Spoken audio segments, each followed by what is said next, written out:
Sir ಅದು 40% commission ಆರೋಪ ಸುಳ್ಳು ಅಂತ ವರದಿ ಬಂದಿದೆ. ಅಂದ್ರೆ ನೀವು ಅಧಿಕಾರಕ್ಕೆ ಬಂದಿದೆ 40% ಆರೋಪ ಮಾಡಿ, ಆ ವರದಿ ಈಗ ಸುಳ್ಳು ಅಂತ ಇದೆ, ಸುಳ್ಳು ಪ್ರಚಾರ ತಗೊಂಡ. ನಾವು ಅಧಿಕಾರಕ್ಕೆ ಬಂದಿದ್ದೆ 40% ಇಂದ ಅಂತ ಯಾರು ಹೇಳಿದ್ದು? ನಾವು ಬಿಜೆಪಿ ಹೇಳ್ಕೋಬಹುದು, ಬಿಜೆಪಿ ಹೇಳ್ಕೊಳ್ತಾರೆ, ಅದು ಒಂದು ಅಲಿಗೇಷನ್ಸ್ ಮಾಡಿದ್ದು ನಾವು. ಆ ಸಂದರ್ಭದಲ್ಲಿ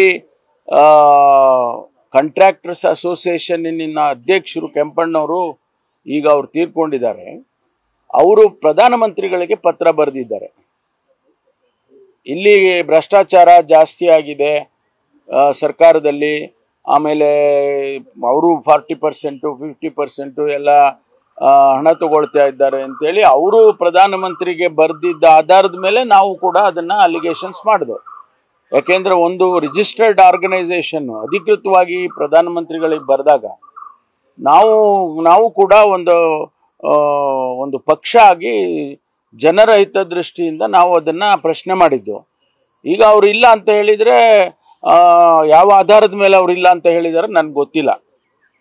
ಆದರೆ ನಾವು ಜನಗಳಿಗೆ ಗ್ಯಾರಂಟಿಗಳನ್ನ ಕೊಡ್ತೇವೆ ಅಂತ ಹೇಳಿ ಜನಗಳ ಮುಂದೆ ಹೋದಂಥ ಸಂದರ್ಭದಲ್ಲಿ ಅವ್ರಿಗೆಲ್ಲ ಭರವಸೆ ಕೊಟ್ಟು ಇದೆಲ್ಲ ಕೂಡ ಮಾಡಿದ್ದೀವಿ. ಏನು ಬರೀ 40% ಇಂದ ಅಷ್ಟೇ ಸರ್ಕಾರ ಬಂದಿದೆ ಅನ್ನೋದು ಸುಳ್ಳು.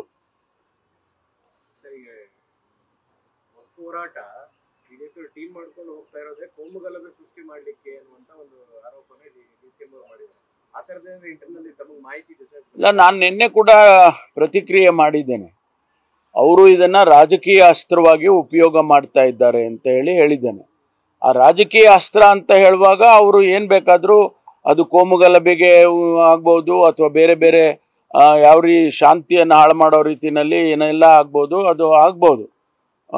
ಅದಕ್ಕೆ ಅವರು ಈ ಪಾದಯಾತ್ರೆಯನ್ನು ಉಪಯೋಗಿಸ್ತಾ ಇದ್ದಾರೆ ಅಂಥೇಳಿ ನಾವೆಲ್ಲ ಅಲಿಗೇಷನ್ ಮಾಡಿದ್ದೇವೆ. ಅದು ಯಾವ ರೀತಿ ಮುಂದಕ್ಕೆ ಯಾವ ರೀತಿ ತಗೊಳ್ಳುತ್ತೆ ಅಂತ ಈಗ ನಾವು ಊಹೆ ಮಾಡೋಕ್ಕಾಗೋದಿಲ್ಲ. ಕಾನೂನು ಸುವ್ಯವಸ್ಥೆಯನ್ನು ಹದಗೆಡಿಸಿ ಆ ಮೂಲಕ ಒಂದು ರೀತಿ ರಾಜ್ಯದಲ್ಲಿ ರಾಷ್ಟ್ರಪತಿ ಆಡಳಿತ ಇರಬೇಕು ಅನ್ನೋ ಒಂದಷ್ಟು ಬಿಜೆಪಿ ಪ್ರಯತ್ನಗಳು. ಅದೆಲ್ಲ ಸಾಧ್ಯ ಇಲ್ಲ. ಪೊಲೀಸ್ ಇಲಾಖೆಯಲ್ಲಿ ನಾವು ಸಮರ್ಥವಾಗಿ ಕಳೆದ 1.5 ವರ್ಷದಿಂದ ಶಾಂತಿಯನ್ನು ಕಾಪಾಡಿಕೊಂಡು ಬಂದಿದ್ದೇವೆ.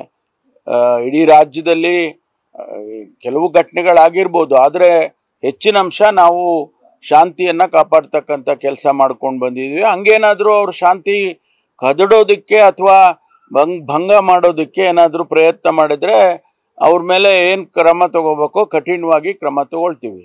ಅಷ್ಟು ಸುಲಭನಾಗಿ ಏನು ಬಿಟ್ಬಿಡ್ತೀವ? ನ್ಯೂಸ್ ಫಸ್ಟ್ ನಿರ್ಭೀತಿಯಿಂದ ನಿಮ್ಮ ಪರವಾಗಿ.